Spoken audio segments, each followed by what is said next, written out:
the VRA saying that, oh, this is what we are anticipated to get this West. Right. Good morning, Senna, and good morning to the people of the Volta region and the people that are worst hit by this calamity. In fact, I'm very sad because I had the opportunity of going to the Volta region and I had first-hand experience of what is going on.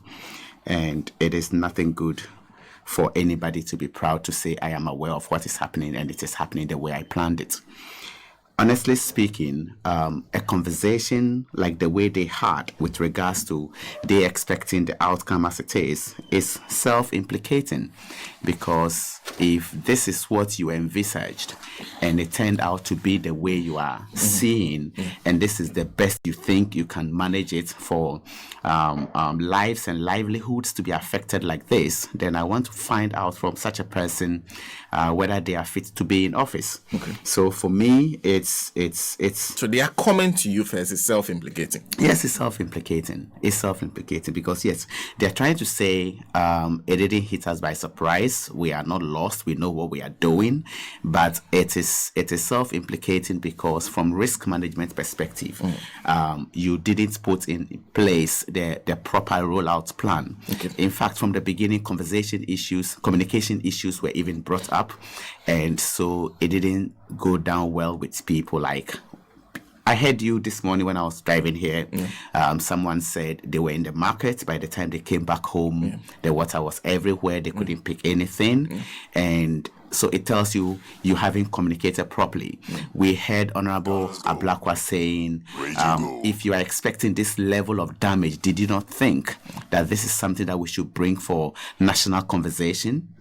Right. They also mentioned that they did drills that showed that they could take people to the higher lands. Higher lands where? Okay, now we are here. Where are the higher lands they designated? Nobody knows where the designated higher lands are. People were just running to save their lives, not places that VRA had designated. If this thing happens, this is where you go.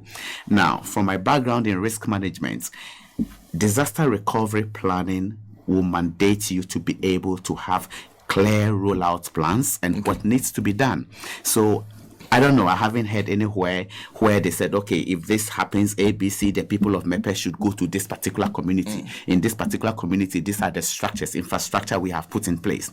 So if they are expecting this to happen, then what infrastructural development did they put in place in these alternative destinations for the people of Mepe, Bator, and all the affected communities? So there should be some temporal infrastructure put in place to house the people. Yes, that is what I'm saying. The whole statement, we are aware. You are aware. What are the provisionings? Okay. What provisions did you make?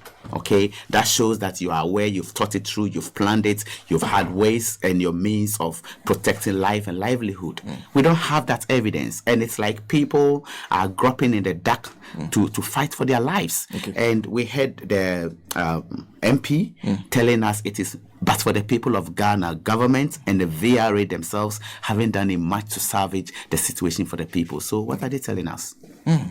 Nothing good. Yeah. And I feel the conversation this morning, we have belabored the topic of how the people are suffering and the outcome of the spillage. But for me this morning, it is for us to look again and find out how culpable the VRA themselves are. So in trying to find this, a friend of myself and a friend of 5 other people, a group of friends of mine, we I think we're about 6 of us, we went upstream. We drove through Peki, went further to Chibu and tried to locate the Volta River through Chibu, and I think we got to a village called Kaira, and there we boarded a boat. And I think from there we went to a peninsula, and we got a boat, a powered or a mechanized boat that took us upstream. We went all the way to Peve. Okay. Yes, we went all the way to Peve, and my interest... That is before the dam? Yes, that is before the water that goes into the dam. That's right. Okay. So I'm very much interested in what happened before the dam. Okay. Because all the conversation thus far has been of Spillage. Okay. and the effect on the communities after the dam. Okay. But I was interested in the communities before the dam. Okay. So I went round, touching base with other communities along the banks of the rivers. Okay. Sorry, of the river. And Senna, it is obvious that VRA, for want of better words, had gone to sleep. Okay. And that is why I would squarely put the blame on the doorsteps of VRA, and also to establish it clearly that they weren't doing proper monitoring. And if they were doing it, then it means they did the monitoring, got the results, saw everything that was coming up, and they went to sleep. Because I spoke to not less than 15 people in various communities along the coast of the river, and they showed me where the shoreline used to be, and then where the shoreline is today as of the time I went yesterday, when we had started spilling. Okay.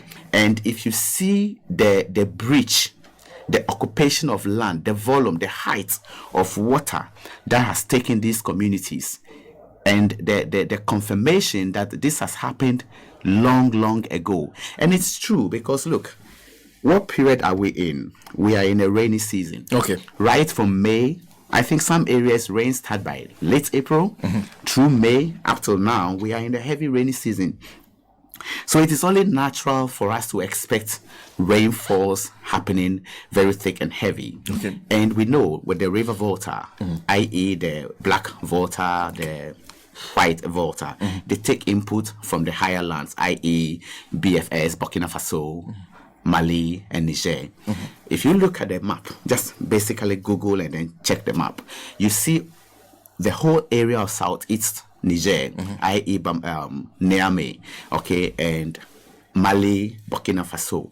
All these areas have rain patterns or rainfall that feed into the black and white volta and comes down to where we are. Okay. It is very interesting to note that if you monitor rain patterns in these areas, you are able to tell way ahead of time what is going to happen. Okay. How do we... By monitoring rain patterns. Yes, okay. in all those Niger, areas. Mali, Burkina Faso. That's right. Okay. That's right. I'm told the VRA has a department designated to dam studies, if there's anything like that, and if it is true. Dam studies. And what do? They study the level of water in the dam. Okay. I haven't seen their mandate, okay, the authority document that established the department, but if it is just about studying the level of water in the dam, then that is insufficient. Okay. You should be able to look at rain patterns. You should be able to look at the volume of water inflow. You should be able to look at what kind of rain are we experiencing on the higher lands. I mentioned Burkina Faso, Mali, Niger. Okay. What is happening over there? The Bagre Dam doesn't get spilled without announcements. When the Bagre Dam gets spilled, you know it's just a matter of time and you are going to have this. Okay. If our let's say water management bodies, VRA, Bagre Dam, and which other, if they're operating in silos, it means whatever Bagre Dam authority is experiencing, we don't know. And so there is no communication. There is no communication. So they run through and we are just here before we realize the water is full, let us open it. Okay. I sit here to convince listeners and viewers that the VRA had a chance of knowing all of this. Where we've got into with the science and engineering, science and data, we should be able to forecast. Okay. So now how do we know? We enter a particular year, and by February, April, March, meteo experts are able to tell us this year there's going to be lots of rain. Yeah. How do we know that? That is through what? Forecasting. Yeah. Now, does the VRA have departments that are responsible for forecasting all of this and having rollout plans? If you have rollout plans and you said you are aware the way you are, then we should be having such casualties. Okay. Yes, the water will be spilled. It could be spilled gradually over time. Even if we come to this point, then we're also asking, where are the alternative livelihood support systems? Because you said you are aware. We didn't see any of this. So I am very convinced that some people at the VRA need to take responsibility, and the earlier they do, the better, because like Honorable Ablakwa said, the more you listen to the VRA, the more you get vexed. And this is because they are not taking responsibility, they are deflecting responsibility, and they think whatever they say, we are going to take it just like that. Patrol services. I don't know whether the VRA does patrol services, because I went to the, should I call it Upper Volta? Because not really Upper Volta, because right from Peki area going, it's not really Upper Volta. But I went to the northeast part of the Akosombo Dam. Okay. And what I saw, it took me just like half a day to 1 day to observe the levels, that these levels are not sustainable. And from the locals, it didn't happen overnight. So if it didn't happen overnight, what measures did VRA take? So even looking from communities before the dam, Yes. still, and this is recent. Yesterday. You're talking about yesterday. Yesterday. You saw this yesterday. You can still see that the level of the water. I can share pictures with you. It's still problematic. Very problematic. I'm telling you for free. So we went to Kweve, and there is this resort over there. I forgot the name. Is it BSM or something? I hear it belongs to a Togolese. He opened it recently. It's underwater. Flooded. All the summer huts are covering water surfaces. Everything is just gone. So this is not as a result of the spillage. This is as a result of the water that goes into that's the hold up. Okay, the hold up. Now I'm asking, if you have water flowing from the northern part of Ghana, coming all the way down south to Akosombo, that's a very long distance. Rate of flow, volume of water, height, for the water to hit the dam and return and spill beyond the boundaries, or beyond the banks to the levels I saw yesterday, it's not a day's event. It's not a week's event. In fact, I can confidently say it's not a month's event, because it's so huge. And so you ask yourself, did they have patrol services? What did the patrol services find? Patrol services asking people who are moving on the river and checking to see the situation. Yes. You have to see the situation. Yes, they may have drones, they may have other technological, how do you call it, means of determining these. But Philly is better than whatever we see. So see for yourself. Because I went to see for myself. I live in Dansoman, but I took the time, drove all the way there to go and have a feel of the place for myself. So I'm asking, what about their patrol services? So I went there for half a day, and I could see the water levels are not sustainable, for which reason they called for the urgent opening of the dam for water to go out, because it could break it. And if it breaks it, it's a bigger problem. So spilling the water is not a problem. We saved the dam. That's a good decision. But they were reactive rather than proactive. And that is where the problem lay. And that is where we need to establish that there's a gross negligence from the VRA, and somebody must be held responsible. If they are not doing the needful, a legal action needs to be taken against them. Now, I think I'll leave it for you now. Because I got the sense that when you listen to the VRA, they're saying, we have done nothing wrong. We prepared for this. We knew this was going to happen. So it is not our fault. You're suggesting that no, actually somebody at the VRA should take responsibility. I would like them to let us have their science and the data they work with.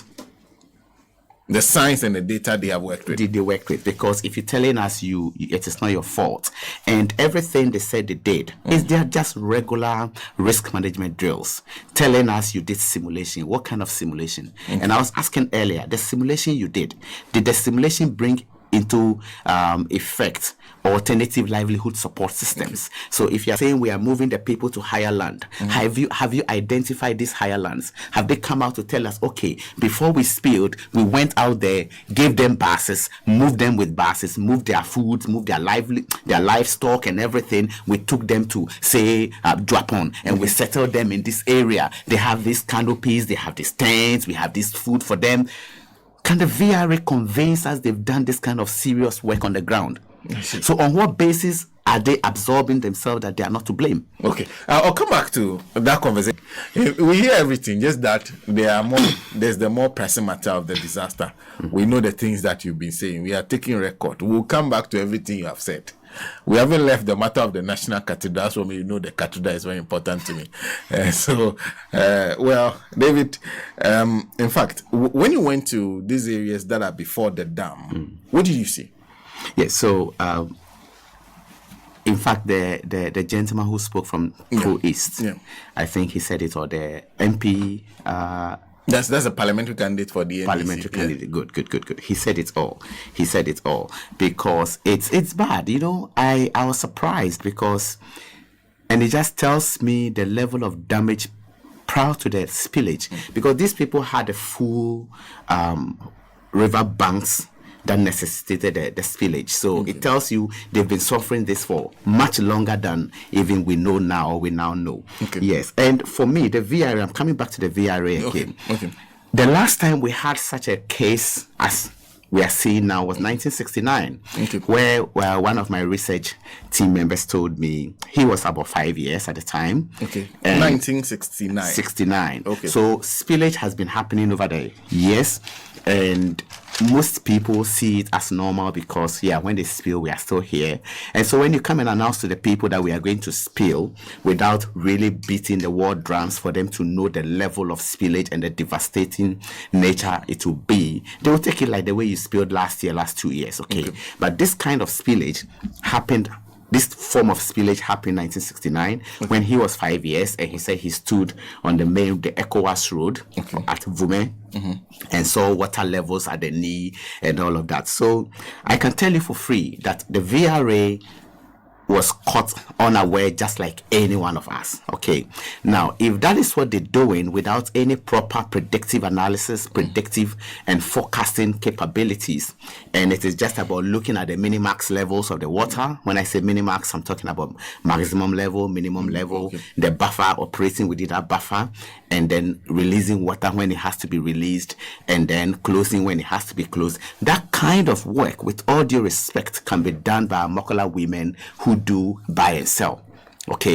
You have to go beyond that and be proactive, where I'm bringing in predictive tools, meteo skills, patrolling, and making sure you capture all of these before they happen. Now, it will interest you to know, Senna, local conversation blames the VRA so much so that one elderly man actually confided in the conversation and said, even the Adomi Bridge was saved by local fisher folk, not the VRA. I'm saying this, it's unverified statements, but I'm saying this to the point that it tells you the level of no confidence in the VRA engineers and the leadership, where the fisher folk claim the credit for saving the Adomi Bridge because they said they were swimming, they were chasing their fish, and they saw cracks in the foundation of the bridge, and they raised the alarm. And that tells you the level of negligence by the VRA, where it is ordinary fisher folk who identify cracks and weaknesses in a bridge like this over the water. And I'm saying all of this just to drive to the point that, look, we have had cases of negligence by the VRA that should not be swept under the carpet. In this conversation we are having right now, we have the first level of negligence, which is delayed spillage. It is the first level of negligence by the VRA. Delayed spillage. This spillage should have happened way back in May. Way back in May because, as I said earlier from the beginning of the conversation, the rain patterns start from April, May, thereabout. If you have your forecasting and your predictive analysis and tools right, what it means is that you should be able to know the volumes of water that should be coming down the dam within this period. If you had this knowledge, then what it means is you should then open and start spilling lower volumes of the water over a longer period of time. The impact would have been very, very minimal or negligible. If you delay and then the water volume becomes so heavy and you are forced to open so much within a short time, that is what creates this. So for me, the first line of negligence by the VRA is this delayed spillage. We had a spillage on the 15th of October, right? So look at May, October. That is 5 months late. So 5 months of negligence, 5 months of incompetence, 5 months of not seeing ahead, 5 months of sleeping on the job is what brought us where we are now. And somebody must own up to that.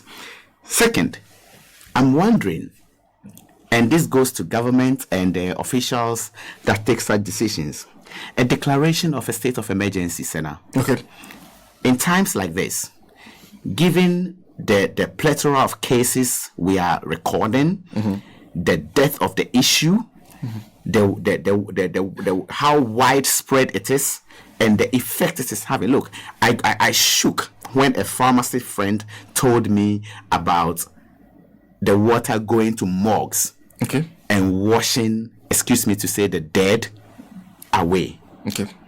The dead is dying for the second time, my brother. We are looking at diseases. We are looking at, in fact, cholera. If cholera outbreak happens now, we don't have the means. So the further you delay a declaration of a state of emergency, you are choking the passage of resources. Because we don't have the resources. The moment we declare a state of emergency, what it means is that international donor partners will get up. Funding will be bigger. The government machinery will have, I'm sure there will be legislative instruments that when a state of emergency is declared somewhere, these resources are made available to the people. So the more you delay this, what you are doing is you are creating a more catastrophic end for us. So at this point, you think this is the best time to declare state of emergency? We have gone past it. It's not the best time. We've gone past it. And any further delay only worsens the issue. Yes, the gentleman who spoke who interjected my conversation mentioned turbidities. Turbidities are going very high. You can't even believe this is water anymore. What is causing that? That is pollution. That is pollution. Debris. I mean, now we know even sewage is in there, human corpses are in there. It's scary, and you cannot sustain this kind of system anymore. We need to have a state of emergency declared so that all the processes that come with it are triggered. And for me, all of this goes into tell us that, look, in this country, we have been negligent. And I'm going to refer to our very recent history, where I would look at the past few years and the kind of negligence we've suffered in this country that has caused the people of Ghana so much. Yes. IMF, for example. They said either you go now or you go on a stretcher. They didn't listen. That was a form of negligence. We delayed so much. Things went so bad. We were down south. And we had to run. In fact, we didn't run. We were taken on a stretcher indeed. At that point, instead of giving you a tablet, instead of giving you an injection, you are now on oxygen. Look at all the difficulties we have right now and the kind of conditionalities the IMF is giving us. If we had gone early, situation would have been salvaged earlier. And we wouldn't be having these punitive, should I call it sanctions, punitive directives as to how to reroute and then get the economy working again. These are the things we are talking about. One other, PDS saga. The PDS saga, what did it do? We lost $580 million. $580 million. You see, negligence in this country and by this government has been huge. And we easily sweep it under the carpet because it doesn't directly touch our lives and livelihoods. So Mepe, Bato, Sugakope, and all these are coming up so strong because it touches lives and livelihoods directly. We can see it, we can feel it. But when it borders on the economy, our finances, and how our lives are being squeezed into a bottle, it feels like, okay, we can defer it because I can have my kinky. We can defer it because I have my bread, I have my bed, I can sleep, okay? I can drive my car, I can buy my fuel. But look, for viewers and listeners to appreciate what the PDS saga cost us, the first phase of the Millennium Challenge account release of money gave us the N1. Okay? Gave us the N1. Money in the account that should do another asset like it did now went to settle PDS saga. And it's all because of what? Negligence. Look at the banking sector cleanup. I'm trying to make a case bigger and broader than this VRA case. That we are living in an environment under a government that is actually feeding on negligence and causing so much hurt to the Ghanaian people. Look at the banking sector cleanup. We could have had a bailout of 9 million. This government, by the finance minister and Addison, used 25 billion and counting to save a situation that we could have used 9 billion to bail out. That is negligence and what? Incompetence. Just like we are describing the incompetence of the VRA technical leaders who couldn't foresee this situation. The Bank of Ghana, out of negligence, lost $60 billion. 60 billion Ghana cedis. And that led us into what? Bankruptcy statements of the Bank of Ghana. All of this, Senna, is just about what? Negligence. It is preventable. There are things that we don't have to find ourselves here. So it's just too much. So like I mentioned the IMF earlier, Occupy Julobi. The first night of Occupy Julobi protest, I happened to be around 37. And to be honest with you, around 11 p.m. towards midnight, I was driving on the 37 stretch. The protesters had gone home and the police had closed.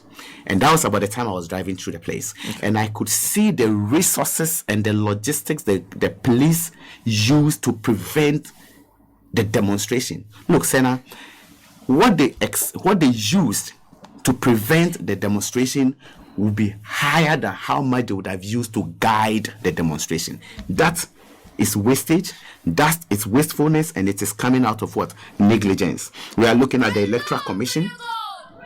Negligence. As we speak right now, there is very low confidence in the Electoral Commission because as you sit here, you don't know the gazetted figures for last elections because election figures has been changed several times. So we are in a place where it's no more comfortable for us to sit and say, this has happened, we are talking about it. The incompetence in this government's way of doing things has reached a crescendo. It has reached a point where it is hurting the people of Ghana, and we need to drum this. It is not about sitting somewhere and saying, yeah, you are doing politics. These are things that touch our lives. People's lives and livelihoods are being hurt every now and then. Was it yesterday or the day before? It should be Friday, I think, when NAM1 issued 5 million Ghana cedis to the police to distribute to customers. And guess what?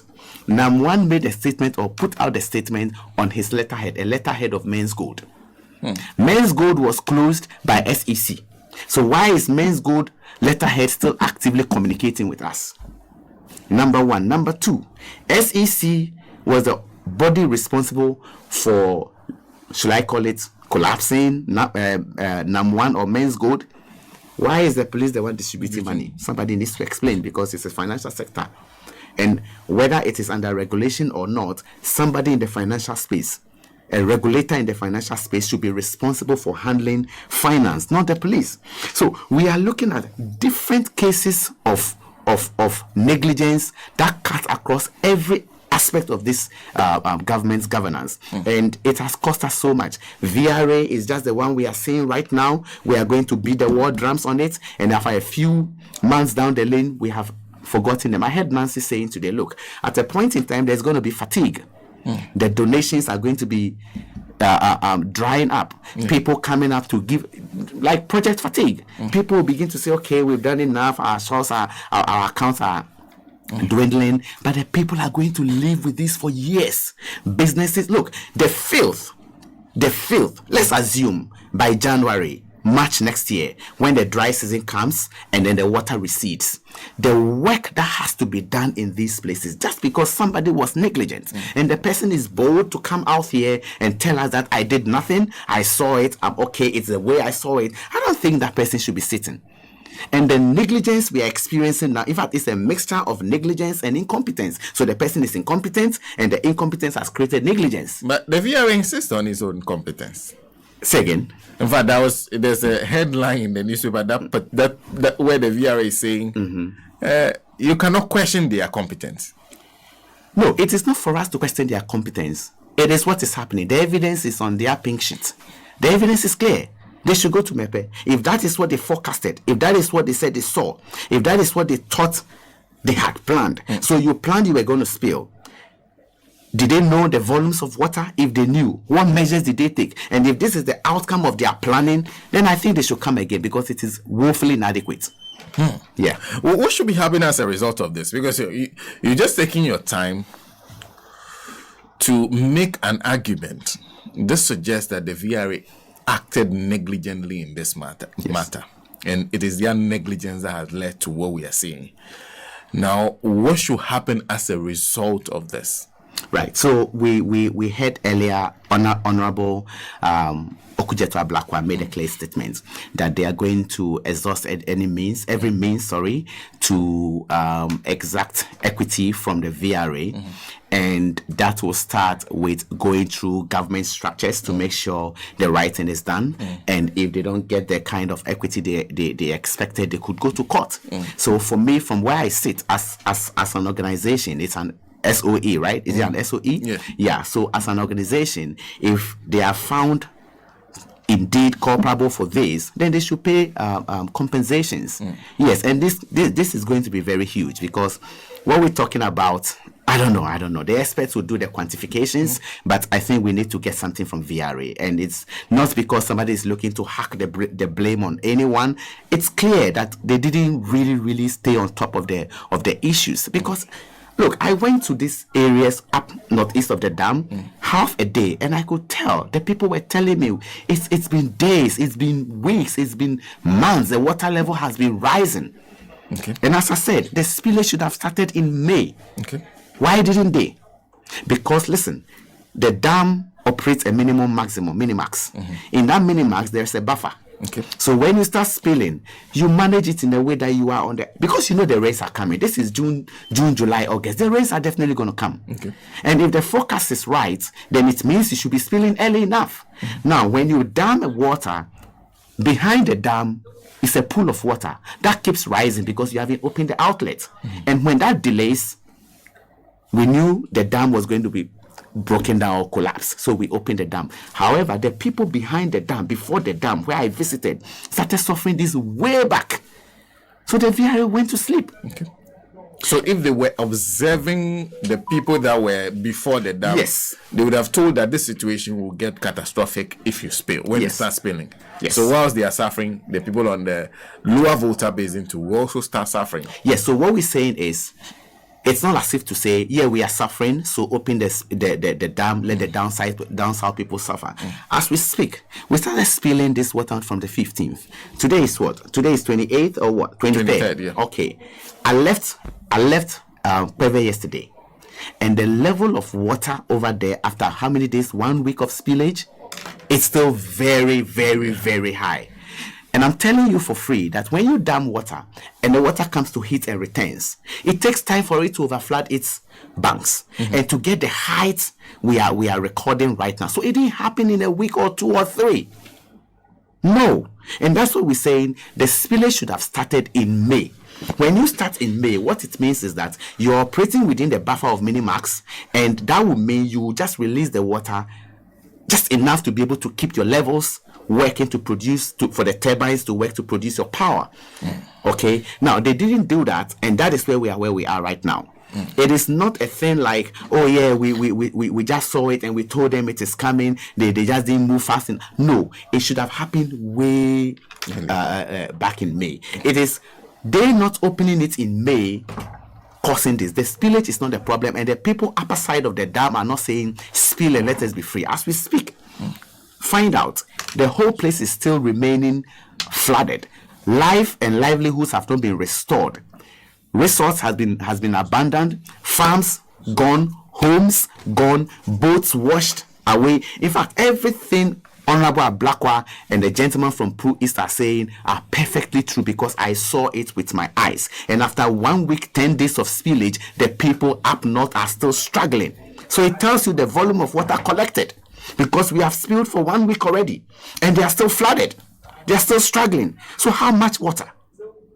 The Bagre Dam doesn't get spilled without our knowledge. Okay, all the rain patterns and the rainfall in Niger, BFS, and Mali, all of it should be something we should have. We should have data to that respect. And that is why I hold them responsible. David, thank you as always. Just that Wozi Betel says I should tell you that it was 1967 instead of 1969. Okay, so what it is before 1967, there has been spillages. In fact, I saw a document from the VRA,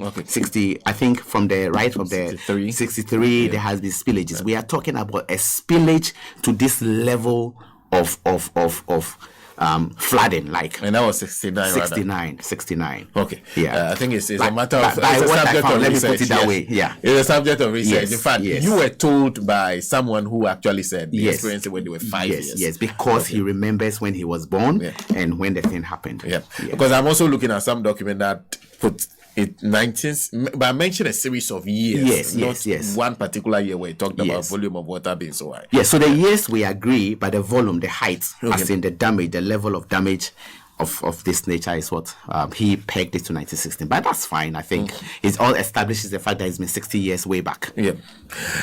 David Zekpah is an advocate for accountable democratic